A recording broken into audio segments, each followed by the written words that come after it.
Okay, it's recording now. Okay, share screen.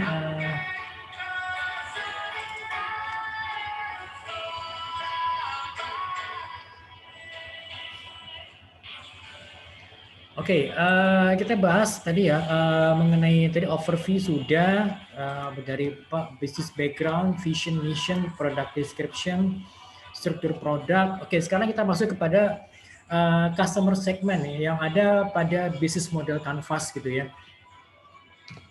Customer segments atau segmen konsumen ini yang merupakan segmen yang kita target, konsumen yang kita target. Jadi ini merupakan hal yang paling penting nih, yang harus bisa dijawab pada BMC ini ya. Karena apa? Karena dari sinilah nanti uang yang akan kita dapatkan gitu. Makanya kenapa di awal saya selalu menanyakan siapa yang menjadi target marketnya gitu loh. Selalu siapa yang menjadi target marketnya itu harus jelas gitu loh.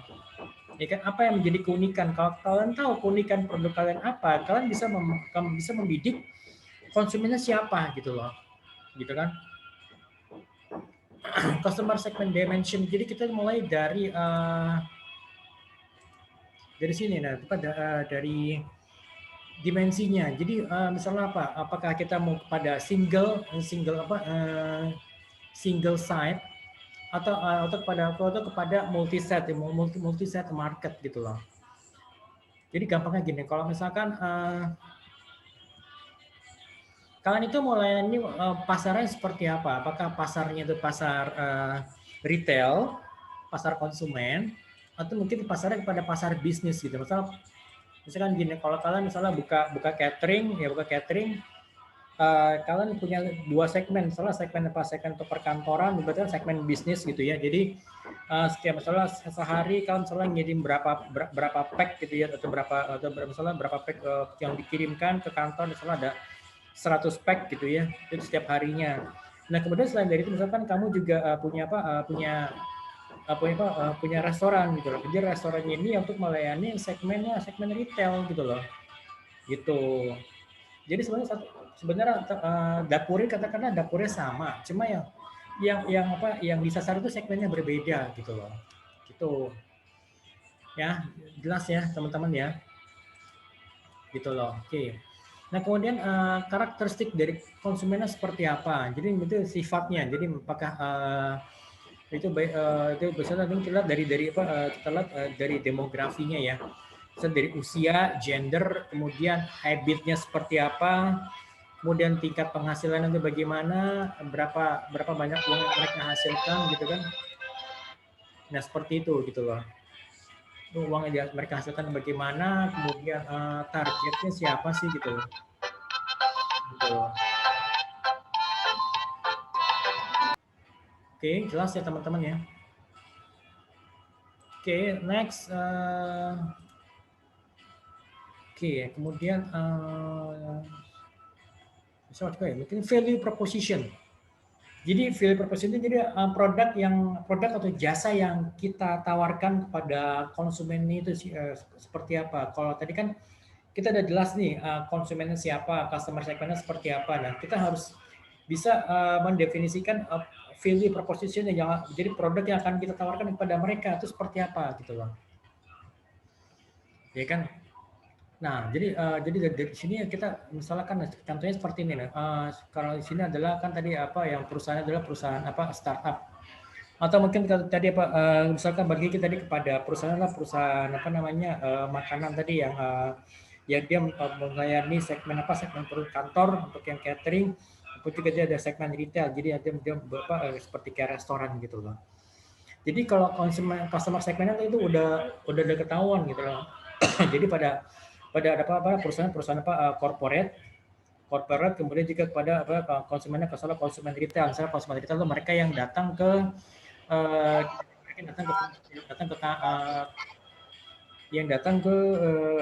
restoran gitu loh. Nah, yang datang ke restoran itu siapa? Apakah misalnya orang yang dari sekitar dari yang dari sekitaran, atau mungkin dari orang-orang yang pekerja gitu kan, karyawan atau seperti apa. Itu ini bisa dijelaskan di sini di customer segmentnya gitu loh. Nah, kemudian di sini value proposition itu adalah produk atau jasa yang ditawarkan kepada konsumen gitu loh. produknya seperti apa gitu loh. Kan produknya seperti apa, kemudian jasanya juga seperti apa. Misalnya kalau tadi perusahaan apa, perusahaannya itu adalah tadi ini apa namanya catering, berarti kan yang ditawarkan adalah pack-nya, bahkan misalnya paket makan siang gitu lah. Ya kan, karena kan mau hampir 100% itu kan karyawan itu kan pada saat makan siang mereka biasanya kan keluar dari kantornya mencari makanan. Nanti daripada dia harus cari makanan, udah kita sediakan misalnya untuk 100 pack gitu loh, untuk 100 orang gitu loh. Menunya beragam. Oke, kemudian juga tadi untuk yang ini kan untuk konsumen apa? Konsumen yang apa corporate ya, untuk yang perusahaan. Kemudian kalau untuk yang konsumen apa untuk yang konsumen yang retail, jadi misalnya mereka datang, berarti kan atau yang ditawarkan adalah misalnya menu apa? Menu makan paginya kah, menu makan siang gitu kan, menu ya menu makan siang misalnya seperti menu tradisional, misalnya seperti ya gado-gado atau mungkin gorengan atau yang lainnya gitu loh, gitu kan. Atau mungkin menu makanan rumahan, misalnya seperti apa sayur apa sayur asam gitu, atau mungkin apa namanya ya gorengan-goreng apa telur dadar, telur ceplok gitu loh. Gitu. Oke, jelas ya. Jadi kebayang kalau teman-teman tadi yang apa yang mau coba mencoba mempropos apa kuliner atau makanan itu harus di sini itu harus jelas. Kuliner itu tujuannya ke siapa? Kalau mau jualnya kemana gitu. Kalau misalnya tadi ayam geprek itu yang mau beli siapa? Itu kan misalnya apakah misalnya anak-anak muda, misalnya anak kuliah atau anak sekolah, misalnya usia dari berapa? Usia dari misalnya dari 15 atau mungkin usia 12 tahun sampai misalnya berapa sampai 18 tahun gitu kan, atau 22 tahun ya kan. Ternyata misalnya dengan harganya apa ya, dengan harga apa dengan mereka, atau mungkin mereka yang concern dengan apa dengan porsi yang besar dan harga yang terjangkau juga bisa. Jadi segmen itu udah jelas gitu kan. Ya misalkan kayak ayam filet dengan apa, ayam filet dengan dengan bumbu terigunya itu yang cukup tebal itu kan lumayan gitu kan. Gitu loh. Oke.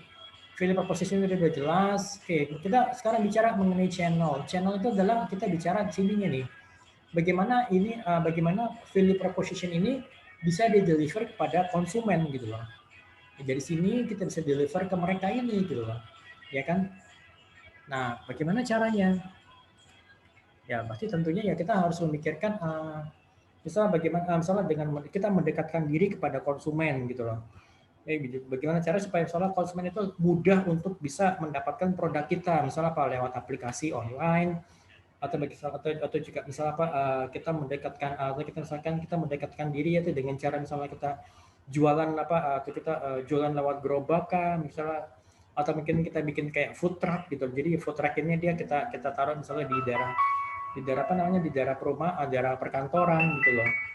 Gitu. Oke. Seperti itu gitu. Nah, oke, sampai sini ada pertanyaan nih teman-teman? Ada yang bertanyakan? Oke. Sekarang itu kita bicara mengenai customer relationship di sini dulu. Di sini adalah bagaimana kita bisa menjalin hubungan dengan konsumen.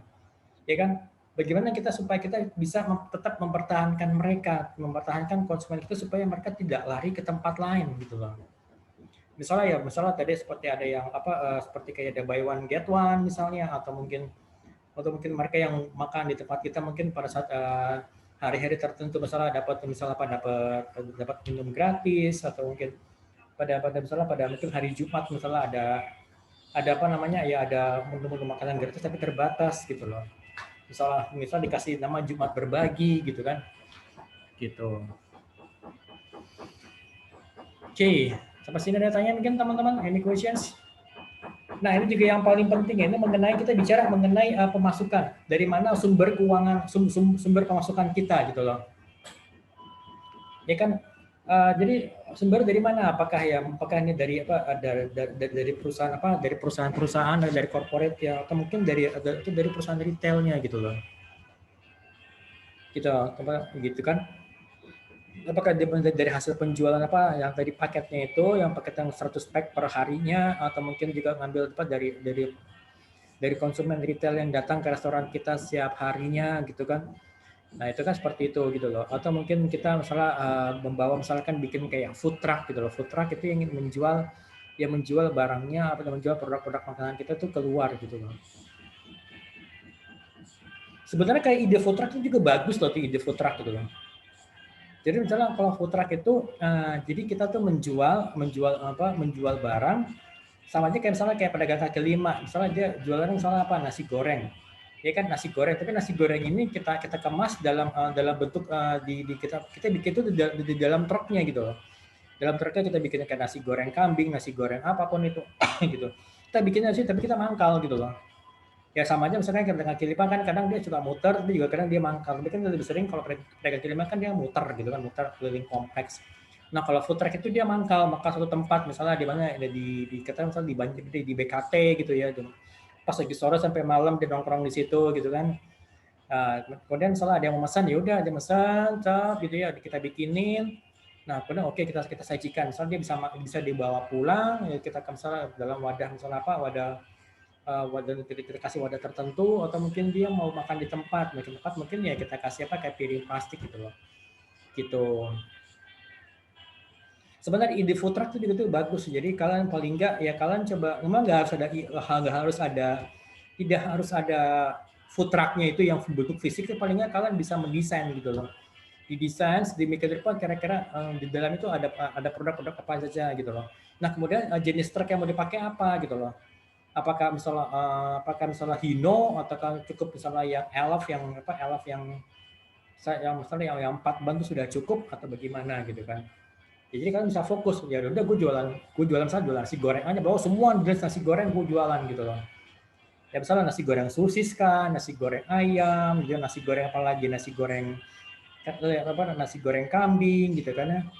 Nah, atau nasi goreng bakso atau nasi goreng spesial gitu loh. Semua jenis nasi goreng ada di situ. Atau mungkin ya temennya nasi goreng biasanya apa sih menu yang lain, misalnya mie goreng atau kue tiaw goreng atau kue tiaw rebus, ya udah fokus di situ aja gitu loh.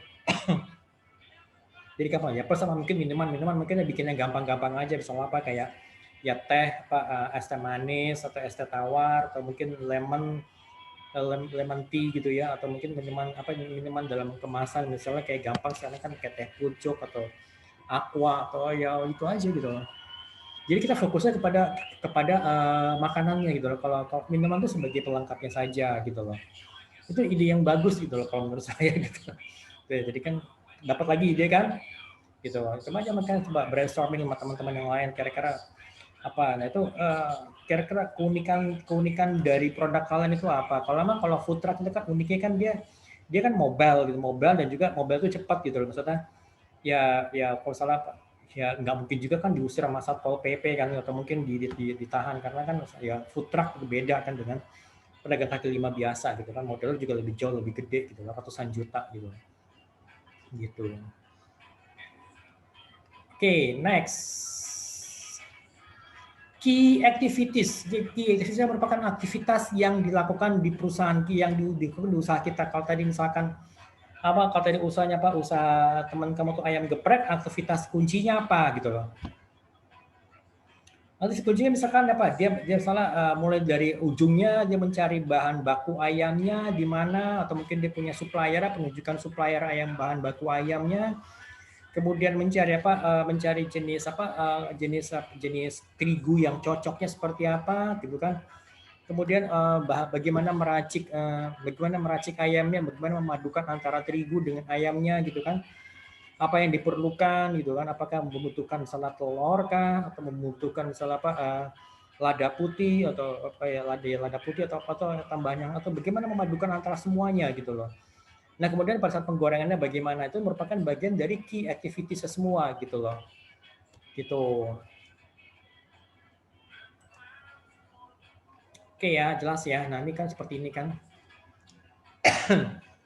Key activities, kemudian ada lagi misalnya key resources-nya itu.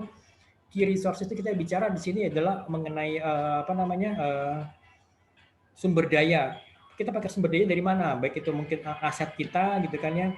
Aset kita misalnya seperti dari kitchen setnya, kalau misalnya dari di food truck ya kitchen set, kemudian apalagi itu mobilnya sendiri, food trucknya sendiri, kemudian apalagi orangnya, sumber daya manusianya, ya kan? Itu bagian dari, itu adalah merupakan bagian dari key resources di sininya gitu loh. Gitu. Kemudian sini key partners, jadi ini adalah pihak luar, pihak ketiga.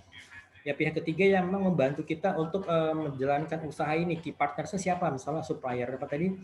Mungkin supplier daging ayamnya, supplier ayam filter siapa, supplier untuk siapa, supplier untuk tepung terigonya siapa, gitu kan? Itu seperti itu kalau tadi yang fillet gitu loh. Kemudian kalau juga mungkin kalau misalnya tadi food truck itu siapa yang akan mendesain food truck kita gitu loh. Misalnya bengkel gimana, mungkin setelah juga nanti misalnya untuk melakukan maintenance gitu kan. Ya misalnya maintenance itu aja sekalian gitu. Misalnya untuk maintenance untuk mesinnya, untuk aksesorinya atau mungkin ada kebutuhan yang lainnya kita misalnya lakukan di satu bengkel yang sama gitu kan. Itu adalah key partnersnya. Kan nggak mungkin kita merawat mobil kita dengan ya kita punya sumber daya untuk merawat mobil kita sendiri. Misalnya kita ada montir yang standby atau mungkin ada siapa lagi yang standby kan nggak mungkin karena biayanya kan terlalu besar karena itu bukan core bisnis kita, jadi kita bisa fokus pada core bisnis kita gitu loh. Ya paling nanti misalnya dalam food truck misalnya cuma ada 2 orang, misalnya supir sama yang kokinya, berarti nanti pada saat berhenti ya supir itu yang akan juga membantu kokinya atau mungkin supir merangkap kokinya gitu loh. Nanti kemudian ada satu orang ini yang bantu ini masaknya, yang bantu mungkin untuk untuk melayani pelanggan yang lain gitu loh. Gitu. Oke, kemudian ada lagi cost structure. Cost structure itu dibagi 2 sih secara umum. Jadi baik itu fixed cost, jadi biaya yang tetap maupun juga variable cost gitu loh. Nah, misalnya kalau fixed cost itu misalnya apa? Seperti misalkan kalau tadi apa namanya kalau misalkan karena tadi food truck berarti fixed cost-nya apa? Berarti kan gaji karyawan, kemudian apalagi bensin gitu kan. Itu juga mungkin apalagi misalnya mungkin biaya maintenance mobil biaya maintenance kendaraannya itu kan merupakan bagian dari fixed cost gitu. Mungkin juga bayar pajak, misalnya pajak STNK-nya itu kan juga perlu gitu kan. Mungkin juga tapi kan dia kan nggak perlu bayar listrik, nggak perlu bayar nggak perlu bayar sewa, ya karena sewa ruangan gitu loh. Itu. Atau mungkin dia perlu bayar pajak yang lain, misalnya pajak reklame atau pajak apa ya. Karena mungkin pas di food truck itu dia ada logo, itu kan perlu dibayar pajaknya gitu loh. Nah, kemudian variable cost. Variable cost itu dia sifatnya adalah yang sifatnya tidak tetap. Jadi dia bisa berubah. Kadang ada, kadang enggak. Misalkan gitu, misalnya food truck ini dia ikut ke pameran gitu ya. Misalnya pameran, nah itu di pamerannya si owner food truck itu diharuskan untuk misalnya mengeluarkan sejumlah uang tertentu misalnya ya untuk biaya pendaftarannya, untuk biaya promosinya gitu kan ya.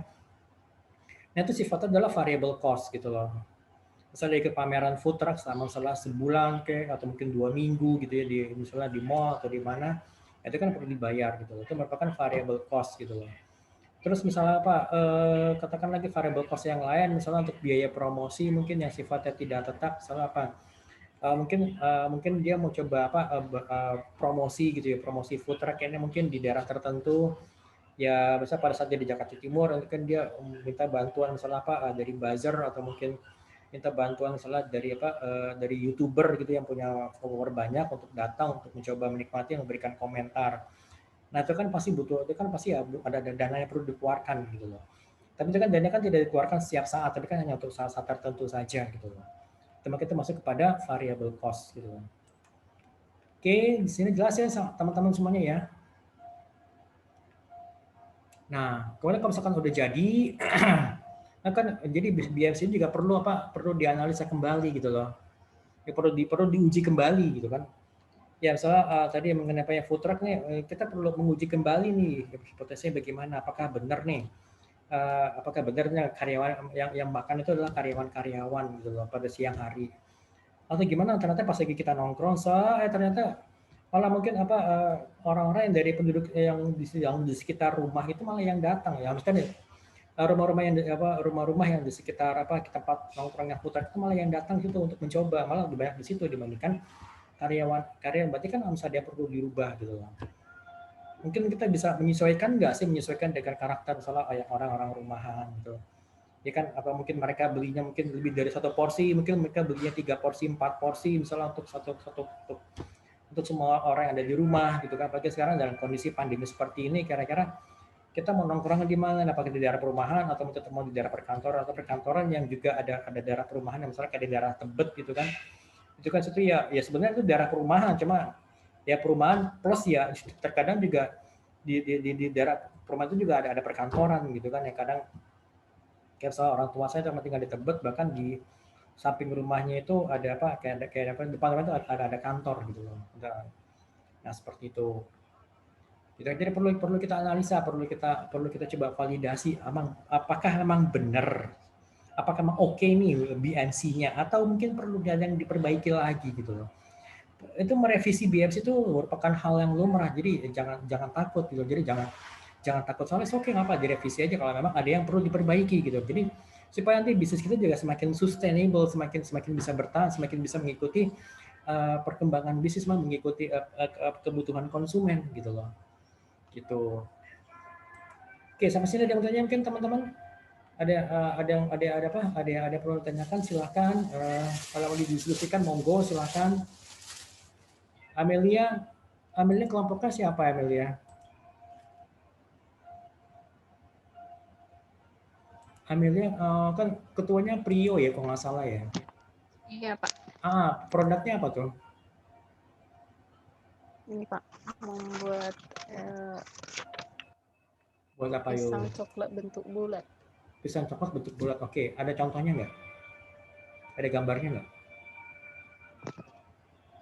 Ada Pak. Seperti apa? Kamu bisa share dari kamu bisa share screen nggak? Nggak bisa ya? Bisa share screen ke saya nggak? Nggak bisa ya?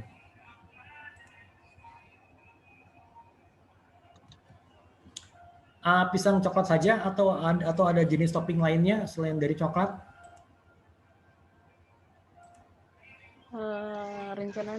Rencananya nanti Pak ditambahin apa? Bandrek jahe Pak. Bandrek jahe, oke. Bandrek jahe. Oh, good. Oke, bandrek jahe itu bandreknya itu kamu yang racik sendiri. Jadi ini kan berarti kan ada dua item ya, bandrek dan jahe gitu kan ya. Itu kamu combine dalam satu minuman gitu ya. Iya Pak. Oke, manfaatnya iya, apa? Manfaat dari bandrek jahe ini apa?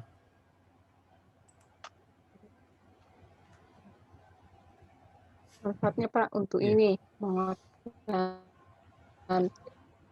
kestabilan tubuh Pak, kalau lagi musim dingin cocok banget. Dan mungkin ya kalau kok malah lebih tahu pras dibandingin kamu, ayo gimana? Ya udah sering aja. Nah ya makanya berarti kan gini loh, berarti intinya kalau kamu pengen masuk ke menjual sesuatu, kamu harus tahu dulu nih manfaatnya apa. Kamu harus tahu juga kira-kira produk substitusinya apa nih. Kalau bandrek jahe kira-kira kalau dibandingkan dengan, kan ada sekarang tuh sujame, tahu kan sujame, susu jahe merah gitu kan? Iya Pak. Mana yang apakah sama atau ada yang lebih unggul? Nah itu yang perlu dibikin. Jadi kalau kamu nawarin, kamu tuh udah udah tahu market gue mau siapa nih, gue mau market siapa yang mau gue rebut nih, orang yang biasa tadi yang minum susu jahe merah atau jahe merah, sekarang punya pilihan nih, bandrek jahe gitu loh.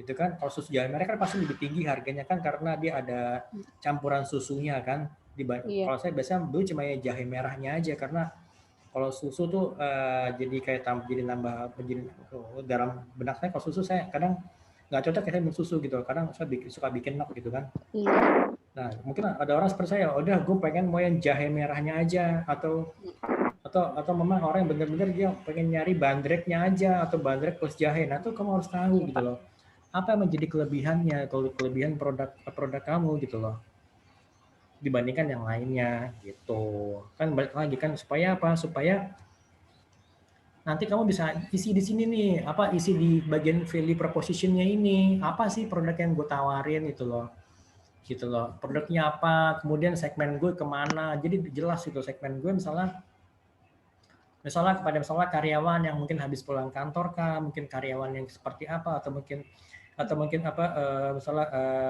konsumen yang usia 20 sampai 45 tahun yang concern mengenai kesehatan, yang ingin menjaga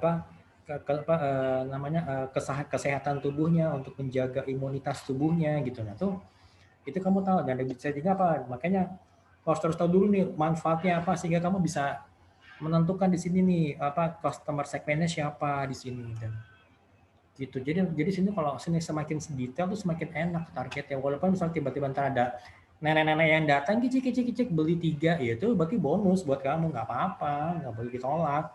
Yang beli kok nenek-nenek nggak boleh jangan dikasih, nggak gitu juga gitu kan. Berarti kamu nolak rezeki gitu. Nah itu kan jadi seperti kayak bonus misalkan gini ya, sorry to say misalkan ini bukan nama porno cuma kamu tahu lingerie kan? Lingerie itu pakaian dalamnya wanita itu kalau di Inggris yang pemakai lingerie siapa pasti wanita kan nggak mungkin kan cowok pakai lingerie kan nggak cocok gitu kan. Nah ternyata di Inggris itu yang membeli lingerie itu nggak siapa? Laki-laki. Serius yang banyak membeli itu laki-laki karena apa? Karena yang mereka beli misalnya untuk siapa? Untuk pasangannya. Misalnya ya untuk apa? Untuk istrinya atau mungkin ya sortusnya untuk pacarnya gitu kan. Gitu. Nah, apakah perusahaan yang menjual lingerie di Inggris mereka menolak kalau laki-laki beli lingerie kan enggak gitu loh. Ya kan? Seperti itu gitu loh. Gitu. Jadi ya kita kan mereka tuh bahkan itu kan di luar dari hal yang mereka prediksi sebelumnya, makanya masuk ke ini sini, maka mereka pasti akan bikin sini customer segment. Berarti misalnya untuk yang lingerie tadi ya misalnya kepada pria yang concern yang sangat concern dengan apa dengan istrinya atau dengan pasangannya gitu loh. Gitu kan nggak mungkin kan beli lingerie untuk anaknya kan nggak cocok juga gitu loh. Gitu. Oke ya, jelas ya jadi Amila. Jadi balik lagi kepada tadi apa sih manfaat dari apa tadi bandrek jahe. Mungkin misalnya kamu bisa kasih nama apa baje gitu atau banje gitu atau apa ya apapun itu kan yang kasih nama yang apa yang unik-unik jadi orang pengen datang. Saya pernah jelasin ke kalian nggak kalau ada toko yang menjual apa rempah-rempah atau apa bumbu-bumbu gitu bumbu dapur dia tuh nulisnya keren gitu loh. Jadi nulisnya tuh rempah-rempah yang dicari oleh VOC gitu loh. Tahu VOC kan? Iya. Ya perusahaan dagang Belanda yang datang menjajah kita beratus tahun yang 300 tahun yang lalu ya. Nah, itu kan jadi VOC ditulis tuh VOC gede-gede gitu loh. Mirip kayak logonya VOC zaman dulu gitu loh. Itu jadi kan jadi istilahnya kan kayaknya eye catching jadi orang tuh jadi kepo gitu loh kan jadi ya makanya yang bisa menarik minat orang. Jadi ada kalau di sini berarti kan yang saya pernah jelasin kan unsur aidanya ada nggak gitu loh. Paling nggak lo bisa menarik attention orang gitu loh. Bisa membuat orang jadi kepo sama produk lo gitu loh.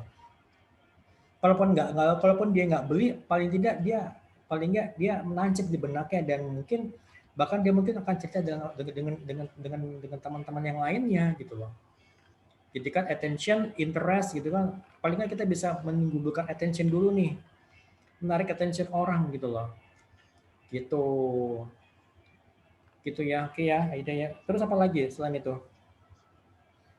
Fokusnya kamu mau kemana? Fokusnya mau ke bandrek jahenya atau mau ke pisang goreng apa? Ya pisang coklatnya itu? Pisang coklatnya itu, Pak. Oke, terus pisang coklat. Aha, pisang coklatnya mau diapain tuh? Digoreng aja atau di apa? Dikasih tambah-tambah yang lainnya? Di bentar.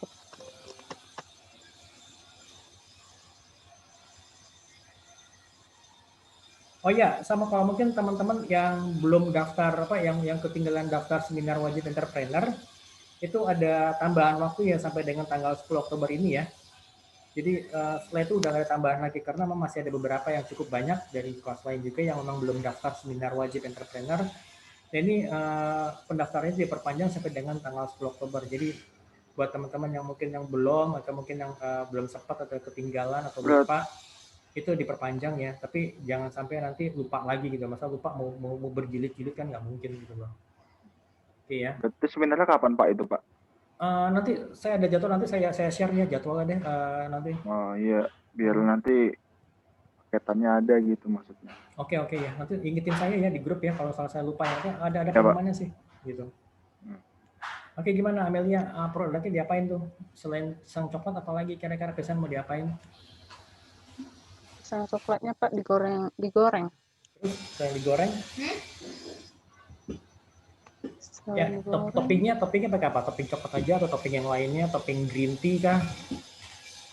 Berhenti dong. tepungnya tepung vanir sama tepung terigu Pak. Iya ya, oke. Toppingnya kalau kalau tepung sih semua pisang pasti pakai tepung, pisang goreng pasti pakai tepung gitu kan. Cuma nanti akan membedakan tuh adalah pada toppingnya. Mau pakai topping green tea kah? Topping. Ya kan topping jahe kah gitu loh, potongan jahe diapain, dipanggang taruh di atas itunya itu. Coba dipikirin hal-hal yang sifatnya unik-unik gitu loh, yang ya apa namanya Iya, Pak. Ya bisa diaplikasikan. Kan mungkin ada level-level kejunya, mungkin level-level coklatnya ya. Semakin tinggi levelnya semakin mahal gitu. Berarti kamu bisa jualan, bisa dapetin margin di situ gitu loh. Karena sebenarnya mungkin kamu besar ya dapetin kejunya, mungkin dapat sumber keju yang murah gitu kan. Jadi kamu bisa dapetin profit lumayan gede di situ gitu loh. Ada keju level 1, keju level 2 gitu, ada keju level 3 gitu kan. Ya asal orangnya tahan sama keju aja gitu kan, atau Ini apa? jadi asal orangnya tahan aja sama rasa kejunya itu kan gitu kan ya tuh. Atau mungkin apalagi ada tambahan lagi masalah atau mungkin paket-paketnya gitu yang mungkin pisang coklat keju atau pisang coklat keju stroberi kah gitu gimana. Iya. Nah, dicoba di exercise gitu loh, maksudnya coba di itu aja dicoba-coba. Atau mungkin kan sekarang nggak green tea kan, kalau misalnya kalau donat kan ada topping green tea-nya. Oh bisa nggak bikin topping green tea-nya gitu loh? Ayo, bisa nggak ini? Green tea itu kan apa? Maksudnya kayak tepung atau bukan tepung siapa kayak bubuk gitu loh. Bubuknya itu kamu apain sehingga akhirnya dia bisa nempel di atas pisang gorengnya itu gitu loh. Walaupun memang mungkin kalau green tea yang asli mungkin sebenarnya dia kan agak-agak pahit ya, cuma cocok apa enggak gitu loh. Ya mungkin dicampur misalnya dicampur dengan coklat atau supaya dia tidak terlalu pahit banget gitu kan. Gitu loh. Kalau menurut saya ya, kalau saya kan pernah dulu coba yang green tea yang bubuk itu kan karena mungkin agak kebanyakan jadi dia pahitnya kerasa gitu loh. Iya. Itu sih kalau menurut saya itu kan ide-ide dari saya. Makanya sebenarnya kalau lebih enaknya kalau kita bisa tatap muka sih ya, kalau di kelas gitu dulu kan dia langsung brainstorming oke lo kasih topping gini lo coba semuanya gitu, terserah dia mau coba yang mana tuh gitu loh. Toppingnya coklat, green tea, Nutella, peppermint sama keju Pak. Peppermint oke. Kalau coklat Nutella kan sebenarnya sama ya, coklat Nutella itu kan Iya, itu Pak. sebenarnya istilahnya udah kayak coklat. oke udah mainstream gitu loh. Kamu coba cari yang sifatnya yang agak-agak anti mainstream gitu loh. Apa kira-kira gitu loh. Ini dulu. Situlah kamu akan dilirik, orang akan kepo, kamu bisa mendapatkan attention di situ loh, dari kan bisa mendapatkan perhatian dari situ loh gitu loh. Pisang goreng topping green tea kan belum ada. Kira-kira gimana coba caranya? Iya. Kalau donat green tea kan udah jamak lah, udah banyak gitu loh. Terus kan gimana cara kamu bisa bikin toppingnya topping green tea, mungkin dipadu dengan coklat gitu, walaupun supaya mungkin mengurangi rasa pahit-pahitnya gitu loh, atau mungkin bisa supaya ada tambahan rasa manisnya juga gitu loh. Itu sih dari saya ya gitu loh. Oke, ada lagi mungkin teman-teman, ini ada Iya, Pak. 3 menit lagi kan kita habis waktunya. Oke, coba untuk yang BEP ya, break even point. Nanti untuk laporan finance, di laporannya itu jadi ada yang fixed cost sama variable cost itu udah jelas ya. Kemudian BP misalnya kalau coba aja bikin catering soal yang perusahaan kargo itu coba dikira-kira aja kalau misalkan gue mau break even point itu kira-kira di tahun keberapakah, di tahun kedua bulan kapan gitu loh. Jadi BP itu ada kondisi di mana jadi semua revenue jadi semua profit itu kan benar-benar menjadi profit kamu. Jadi laporan keuangan itu udah nggak akan merah lagi gitu loh. Jadi kamu sudah bisa benar-benar bikin profit beneran gitu loh, membuat profit. Jadi profit itu nggak akan dipakai ya buat nutupin modal-modal yang kemarin yang itu dari sebelumnya gitu loh. Oke, sebenarnya tujuan daripada BP itu adalah pertama kita bisa mendesain spek produknya pasti ada hubungannya dengan dengan cost ya. Kemudian juga ya harga jual satuannya. Kalau tadi misalnya kalau kamu mau jual jasanya itu jasa kargo, jadi kan bisa ngikutin gue mau coba kasih harga berapa nih, di angka berapa nih gue ngambil profit gitu loh.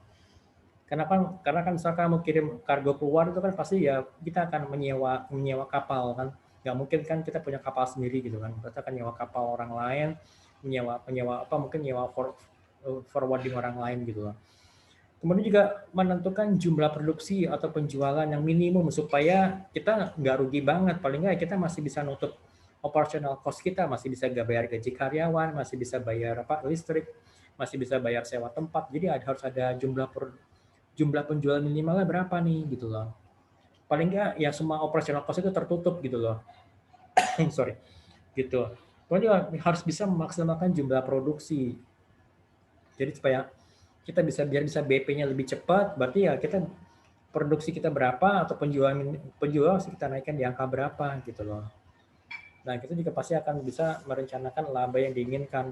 Kita mau coba cetak laba berapa banyak, berapa gitu loh. Gitu. Oke ya teman-teman ya, ini ada solusinya bisa dibaca. Fixed cost-nya, variable cost, harga jual. Itu kan soal harga jual pisang gorengnya berapa gitu ya. Masih ada rumusnya, kalian bisa coba sendiri ini kan karena tergantung dari masing-masing masing-masing usaha gitu loh. Kan coba bikin aja dulu, nanti kalau misalnya ada yang menanyakan silakan, saya bisa japri ke saya atau mau di grup juga boleh, monggo silakan gitu loh. Oke ya teman-teman ya, ada yang ditanyakan? Ada yang ditanyakan mungkin dari sini? Cukup Pak. Cukup ya, Pras, Amelia, udah ya, oke ya. Iya, Nur, Fauzia, ada yang ditanyakan mungkin? Oke ya, sampai ketemu lagi minggu depan. Ingat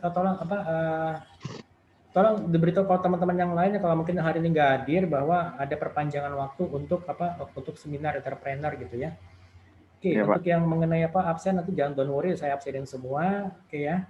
Oke,